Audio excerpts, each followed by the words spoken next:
Russian literature provides a wide variety of grimly depressing books, wonderfully deep poetry, and highly propagandistic Soviet stories. So let's look at the history of Russian lit in under 30 minutes.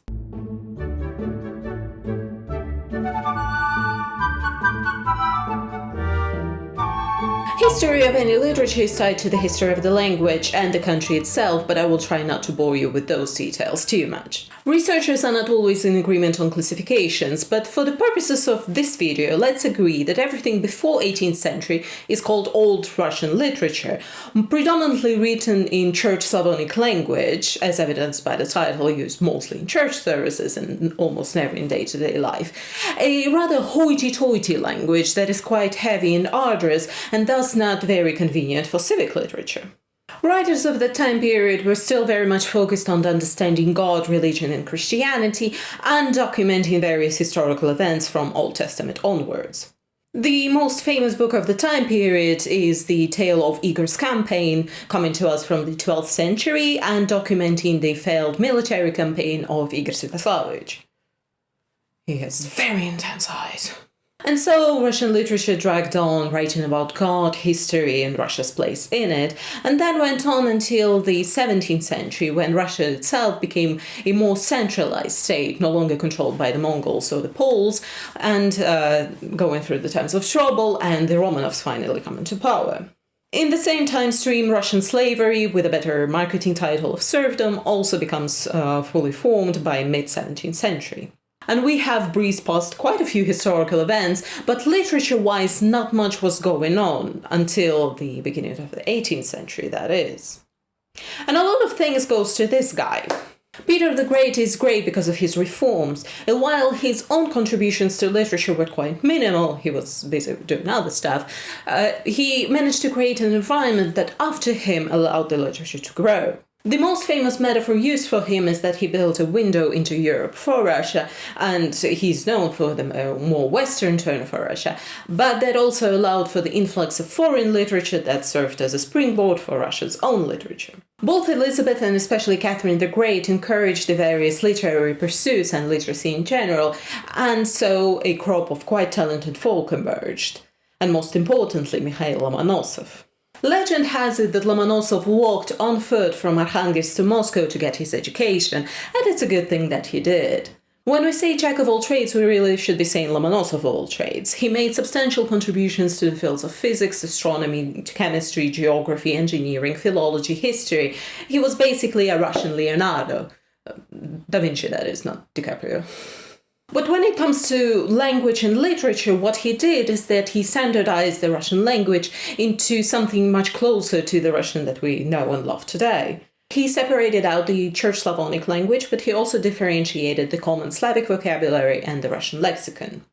These three lexes served as a basis for the three styles, the high, medium, and low. The high style included the genres of a poem, tragedy, and ode, and could only be written using the Church Slavonic and the common Slavic languages. The medium style could be used to write elegies, dramas, and satires, and the low style was reserved for comedies, songs, and fables, and only that one allowed for the use of the Russian lexicon in it.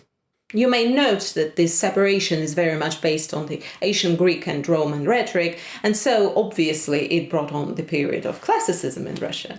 Classicism, just like in architecture, was rather stuffy, full of rules and regulations as to what you cannot do, and obviously was based on the ancient Greece example. Russian lit was going down the same path as European lit just a little bit later. Classicism happened in Europe in the 17th century, for Russia it was mid-18th century.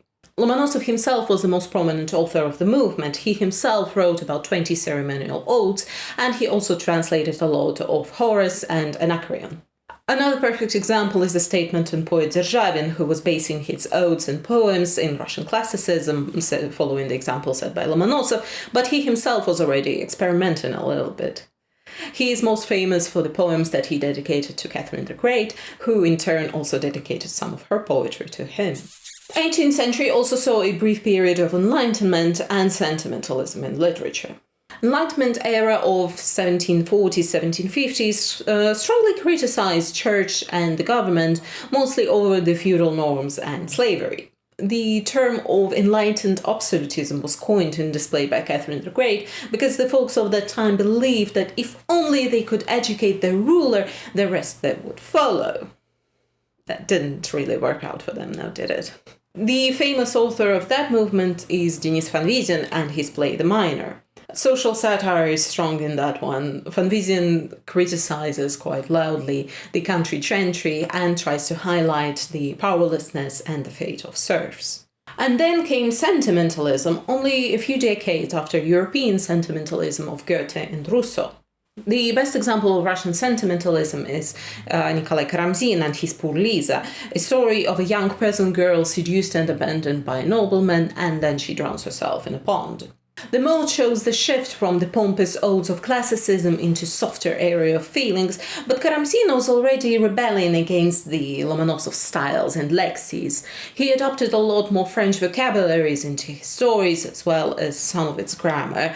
He almost did not use the Church Slavonic language, for example, and the style that he used was that medium one. But what that did is that not only it pushed the Church Slavonic language further into religious texts, but it also created the divide between the spoken and the written word, as the Low Russian was not welcome into the written word.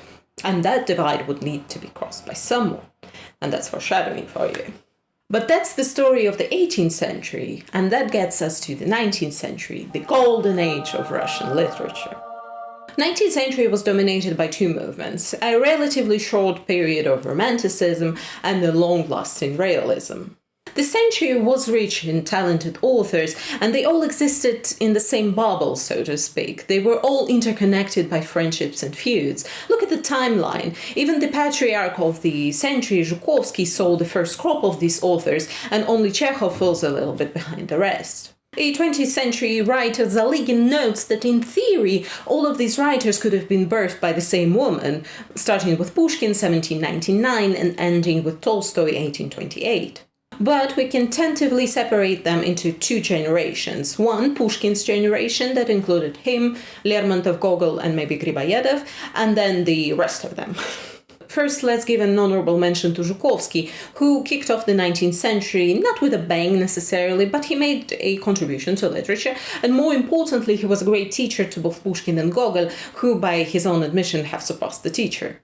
Zhukovsky's style of poetry is closer to Karamzin's, so he's normally viewed as pre-Romanticism rather than true Romanticism that followed. Romanticism in Russia, just like in Europe, was a sort of protest against the classicism. The attention shifts to the inner workings of a person, but they become more complex, more cryptic, more mysterious. This setting also expands, it moves to exotic locations, or rather maybe mysterious locations. Same with historical fiction, another object of fascination for Romanticism. It allows for the exploration of a person's fate in a historical context. Writers of the time period also explored new genres like romantic poem, psychological novel, romantic tragedy, and more. And that period was also mostly dominated by poetry. Now, let's talk Alexander Pushkin. It is rather hard to underplay the role that Pushkin played in the Russian literature. I know that he's lesser known abroad, but here in the Russian-speaking corner of the world, he is it. The big daddy, the very best of Russian poetry for sure. He's written hundreds of poems, plays, short stories, novel and verse, fairy tales even, and the first part of his journey is dedicated to Romanticism, then shifting to realism. Romanticism for Pushkin is feasting on life. It's about emotions, it's about experiences, and he's also not contained by a single genre. The best example of the period is his poem Ruslan and Lyudmila, still very much based on folklore, but it goes further. There we're introduced to the character of the author, who becomes more central than the titular characters, something that we will see later in Eugene Onegin as well. Eugene Onegin also began in the Romanticism period, very much influenced by the characters of Lord Byron, but Pushkin does something unique here. The story of the characters is closely tied to the history of the nation, the society, the country itself, and the character of the narrator serves as a tie between them all. Realism for Pushkin is best expressed in his historical pieces, like Boris Godunov, Captain's Daughter, or Dubrovsky. There, a person becomes a part of history. He's serving as a microcosm of the conflict that is happening on the larger scale, so to speak. I don't necessarily have the words now to best describe Pushkin's poetry and the quality of it. Belinsky put it quite concisely, I think, that Pushkin turned Russian poetry into true art. From the language and style perspective, remember that divide that I mentioned between the written and the spoken word? Well, Pushkin crossed it with style and purpose. He saw and understood the problem and made sure to eliminate it. Just to show you the extent of the issue, the words that were part of that low style and thus couldn't be put into print were innocent words like frying pan, rooftop, lug, nonsense, and youth. And so Pushkin not simply starts using these words, he just writes his poetry in the way that people talk. He removes the haughtiness and the overcomplications of classicism and adds this simplicity that in his time must have felt like a breath of fresh air. It's hard to feel now looking back at his language because to us it reads as normal, but it only reads to us as normal because Pushkin did it first, if that makes sense. And obviously he also knew when to use the old Church Slavonic languages, like in his historical pieces like Boris Godunov. But on the flip side, he also did not fall fully into colloquialisms and vulgarities. He still used the more printable synonyms. Although there is some research that states that poems with proper swear words were purged from Pushkin's and Lermontov's bibliographies over the decades after their deaths, so maybe not. But regardless, it's thanks to Pushkin our literary Russian language is the way it is, and we thank him for his service. Mikhail Lermontov followed in Pushkin's footsteps, and his fate is also defined by him. Lermontov gained popularity thanks to his poem The Death of the Poet, written in response to Pushkin's passing, but it also started a pattern of exiles for him that eventually led to his own duel and passing. Lermontov was even younger when he was killed, only 26 years old, but he also left a substantial number of poems, even more than Pushkin did, and also a novel hero of our time. Lermontov's poems and prose are influenced by the time that he spent in the Caucasus Mountains, a place that was still considered to be exotic at the time, but it also served as a perfect backdrop to his protagonist, a lonely, conflicted individual constantly looking for meaning but never finding it, and constantly in conflict with himself and the world around him. Pushkin's poetry was bright and light, and Lermontov's, in contrast, is much more dark and somber. The prose of the time period also evolved from Romanticism into realism. The short stories of the Romanticism period were influenced by European literature. You can see it in the mysterious and horror stories of Bestushov-Marlinsky, Adayevsky, Alexei Tolstoy, and first and foremost Nikolai Gogol. Gogol was also among the first to shift to realism, although his brand of realism is rather satirical. This satire also moves the realism from being descriptive to being critical, although the focus is still very much on simply depicting the reality, i.e. the events and settings. That first crop of authors were also quite experimental with the genre. Tragicomedy, Wolfram Wit, The Mirrors of Each Other, novel in verse, Eugene Onegin, and poem in prose, Dead Souls, a novel consisting of small novellas, hero of our time. All these are non-typical genres, and they are all products of the early 19th century and will not be repeated for a long time, at least not successfully. What follows is the time of big novels. Arguably, this is where the golden age ended, and it is true for poetry, but for prose it was simply just beginning. The prose writer that the authors looked to for years was Nikolai Gogol. In the 1840s, a literary movement called Natural School was created under critic Belinsky, and it was supposed to follow in the example set by Gogol in terms of themes and execution. The affiliation with the movement was rather arbitrary. Belinsky highlighted the importance of realism, but other traits, they vary quite a bit. The exemplars of the school are people like Herzen, Turgenev, and Goncharov, but there is a certain difference between, for example, Herzen's Who's to Blame, that inherited the superfluous man type from Pushkin and Lermontov, and Dostoevsky's Poor Folk, which was also included in the movement, maybe against Dostoevsky's wishes, really. But the superfluous man type is a staple of the time period. Herzen's Who's to Blame, Turgenev's The Diary of the Superfluous Man, and Goncharov's Oblomov's are all about this exceptional man that cannot find his place in the society. Dostoevsky, on the other hand, brings the small man type that was supposed to shift the attentions from these exceptional noblemen to the problems of a regular person. Realism of natural school is critical realism. It is meant to highlight the problems of the society, but it also expands the horizons a little bit in terms of character types, and it also tries to look deeper into the minds and souls of its characters.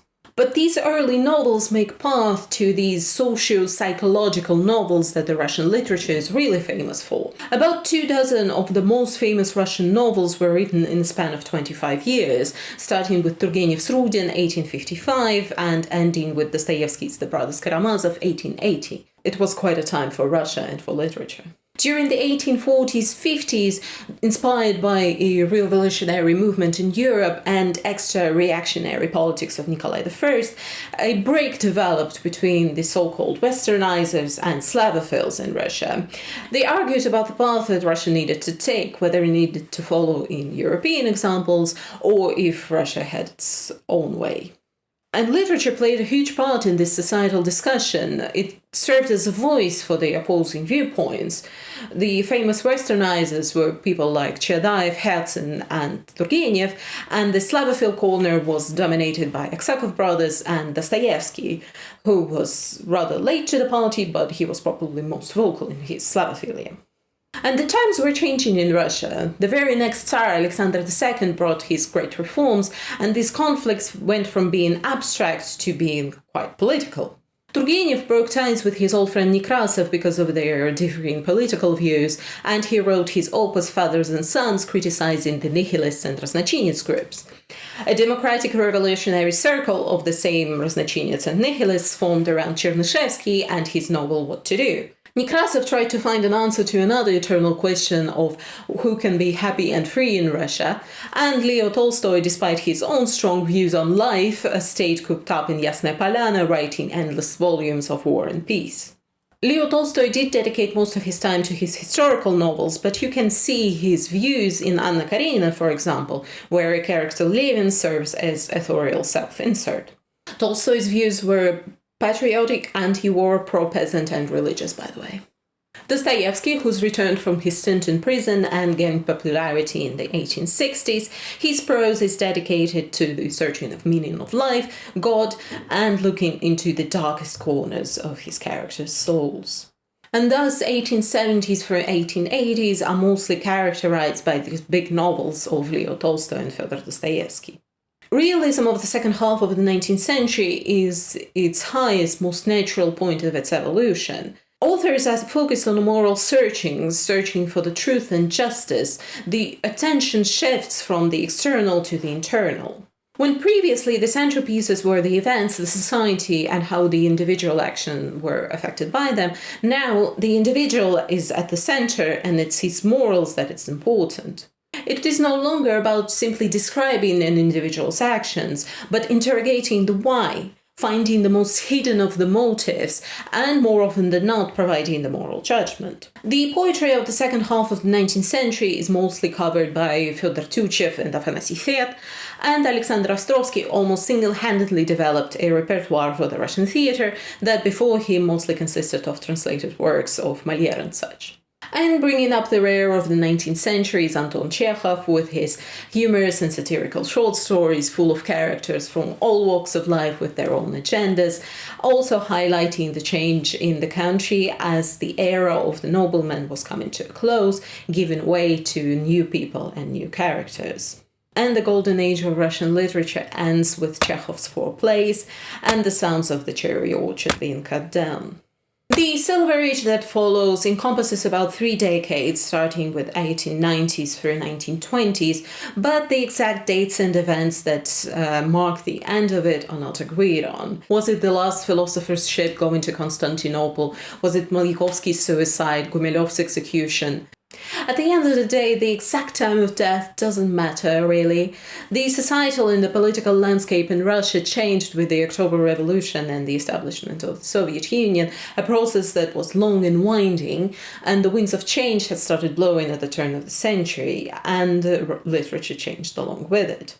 Gone was the era of long novels by Tolstoy and Dostoevsky. Chekhov introduced a new era of short stories. He himself never managed to produce a novel, and all of the prosaists after him also focused on the short form. Bunin, Kuprin, Andreev, Brusov, Gorky, they all wrote short stories. They continued the realism trend, if with a slight modernist twist to it. But there was no thematic or genre consistency between them. This age was a historical era rather than a literary movement, at least for prose. The Silver Age is mostly known for its poetry. In these 20-ish years, the poets have gone quite a few stages, all under modernism banner. First, there was symbolism, kicked off by Valery Brusov 1894 with a monostage, or rather their pale feet, which in reality could also be close your pale legs. Symbolism obviously focuses on symbols, hidden meanings, allegories, hints to different reality, different life.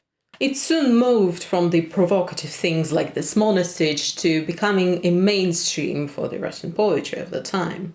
Valery Brusov, Zinaida Hippius, Konstantin Balmont, and most importantly Alexander Blok are all part of the symbolist movement. Nikolai Gumilev had a spat with the symbolists over artistic differences and created his own club and movement called Acmeism that included himself, his wife Anna Akhmatova, and Osip Mandelstam. The purpose in poetry for them was compactness in form and clarity of expression. Acmeism shone brightly until World War I, when most of the poets went to war, but it also is when Vladimir Mayakovsky joined the futurist movement. Russian futurists were against every tradition as if on principle. For them, this break from the past was fundamental to their belief system, just like the provocative nature of their actions and words. Outside of these movements existed Marina Tsvetaeva. Also, Sergei Yesenin tried to get his own movement going based on his village peasant roots, that is until he joined the Imaginists and they cleaned him up a little bit. All these movements existed at the same time, dedicating scathing poetry to one another, but they were all based on more or less the same principles of abandoning the past and building something new. Except I don't think even the futurists could have really predicted what was about to come. With the Russian Revolution, Civil War, and the establishment of the Soviet Union, the history of Russian literature stops being linear. Some writers saw the establishment of the rule of Soviets as a beacon of hope for a new, better future. Mayakovsky, Gorky, Blok, they all welcomed the Bolsheviks and became the propagandists of the new regime, dedicating their writing to it. Some authors got stuck in the Soviet Union against their will, like Mikhail Bulgakov, for example, and quite a few writers left the Soviet Union with the hopes of returning when all of this would have blown over. Authors like Bunin, Tsvetaeva, or Nabokov. And so here, the Russian literature broke off into two streams, literature written in the Soviet Union and literature of the Russian emigration. When it comes to the early Soviet literature of the 1920s, 1930s, the definition that I like is that it had the momentum of the Silver Age behind it, and that allowed for the creation of some pretty decent books. Mayakovsky became the poet of the revolution, Pasternak joined his futurist movement, Gumilev and Akhmatova were teaching the new crop of writers, Yesenin was still writing, Gorky was Lenin's most favorite author, Platonov was a Soviet writer. Well, that is until Gumilev was executed in 1921, Yesenin died in 1925, Mayakovsky ended his own life in 1930, and more writers became disillusioned with the new Soviet regime. Andrei Platonov with the Foundation Pit, Evgeny Zametin with We joined the ranks of Mikhail Bulgakov and formed the so-called internal immigration, the writers who did not support the regime and had quite a few problems with publications. And even for those who had fewer problems with the government, it was getting much more difficult to write. The monumental A Quiet Flows on Don by Sholokhov, it took him 7 years to write the first 3 volumes and another 8 to finish the last one. Soviet government understood the role that literature played in capturing the attention and the minds of the populace, and so these liberties that the writers enjoyed in the first few years of the Soviet Union were quickly stripped. Hard censorship took its place. And censorship in USSR was not even about what you cannot write, as you would expect. It was about setting the boundaries of what you can actually write. The government basically placed state orders as to what type of book needed to be produced, in the simplest terms, normally something that praised the new regime and its various successes. Even mentioning the life before the revolution, even in a negative way, was not allowed in those first 3 years, and criticizing the new regime was completely unthinkable. One of the best examples of the state-approved books of the time period is The Rout by Alexander Fadeev, depicting the civil war and the various heroics of the Red Army. This was the book that the government wanted. But there were also books printed at the time that were a little bit more neutral. Zochenko and his stories come to mind, as well as Infant Petrov's 12 Chairs and The Golden Cuff, all printed in the 1920s, 1930s, but they lack this exuberant flair of truly propagandistic literature. And the propagandistic nature was set in stone in 1934 with the establishment of the Soviet Writers' Union in the USSR and a single method of writing declared socialist realism. It expected a truthful, historically concrete depiction of reality in its revolutionary development, and it also set the task of educating workers in the spirit of socialism. And for almost 70 years of USSR's existence, this was the genre. The best examples are Mother by Gorky, written even before the revolution, 1906, but also Virgin Soil Upturned by Sholokhov, How the Steel Was Tempered by Nikolai Ostrovsky, and the aforementioned The Rout by Fadeev. But what is important here is that this movement was more about ideology rather than art. True artists probably did exist in USSR, some even wrote in this genre, but the agreement existed between them and the government as to the purpose and the message of literature, and if you failed to deliver, the government persecution was ruthless. Lucky were those who managed to escape in immigration. But to be fair, the life in immigration was not all sunshine and roses either. That first wave of immigration still harbored hope for the return to Russia.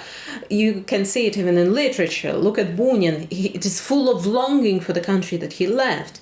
And even Nabokov's early works are quite different from his later pieces. The immigrant authors tried to establish their own publishing houses and papers, but their audience was a few hundred other Russian immigrants. Their true audience was behind the ever-lowering Iron Curtain.